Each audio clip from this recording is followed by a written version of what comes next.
One of the things that keeps me up at night is that for as angry as we are about everything that's happened in the last year, year and a half under Trump, that we become a mirror reverse image of the Republican Party. And the easiest way for us to do that is to remove accountability on our side. And part of the reason that Donald Trump can ascend to the top is because there's a lot of people in the Republican Party who are doing awful things who are allowed to get away with it. And that cannot happen here. And I lost something like 1,000 followers yesterday on Threads by saying and agreeing with Nancy Pelosi and Adam Schiff that Swalwell should drop out of the race. And I don't care about that, but it goes to show that there is an element of the party right now that is so angry at Trump and angry at MAGA that I think that they are not thinking clearly about what's happening here, because this is not a Roger Stone op. This is not the corporate media taking down a progressive challenger. It's not anything like that. Whatever these conspiracies, it's not Al Franken. All right. And like I'm so tired of hearing about Al Franken, which happened a million years ago. Whether or not he got screwed, I have no idea. But like, this could not be further away from what happened to Al Franken.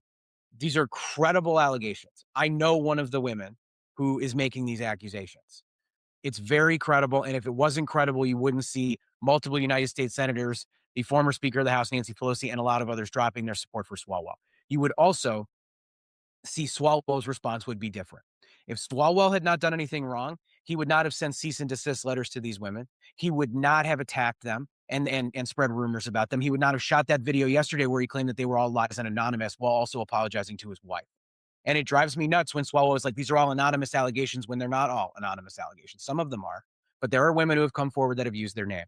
And I think that's a problem. We need to hold people on our side accountable. And I'm going to just say a few more things that are in my bucket here, because I get a lot of people in my comments that are like, Mike, what about due process?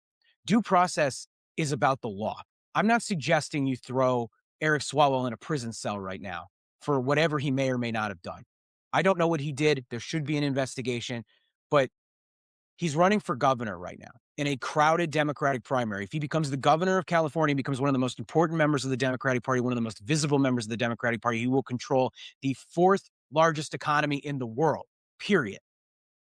There are a lot of good candidates in that race who don't have this accusation hanging over them, and he should drop out. And we should not be risking going into a general election against a Republican right now with a candidate that would be damaged in Swalwell if these allegations are true. And at this point, I believe them to be at a minimum credible. So that bothers me. And I also want to add something because I've seen it in the comments here on the side from a few folks. I've seen it on my feeds as well. People saying, well, he ran for president, Mike. Why did these allegations not come out? Well, I can't speak for all of them, but I can tell you that the one that is the most credible to me, the one that CNN investigated that comes with medical records, is from 2024. Mhm. So it came after the presidential election. So in my opinion, there are a lot of like ignorant, bad faith pushback from Swalwell. I don't know if they're paid pushback. I don't know what it is, but it doesn't make a lot of sense to me. And regardless, we have spoken out clearly against Brett Kavanaugh abusing Dr. Christine Blasey Ford. We have spoken out against Donald Trump abusing kids on Epstein's Island, not to mention all the other million creepy things that he's done. And we have to be consistent on these things. And I do not care relative to this conversation that Trump has not been held accountable, that all these other people haven't been held accountable. We got to police our own. And we have enough good quality people inside the Democratic Party that we can move forward in this. Okay. There's a lot of good candidates in that race. Frankly, there's too many candidates in the California governor's race. And I hope a few of them drop out and consolidate around good candidates. But we have to be better than them. We are better than them.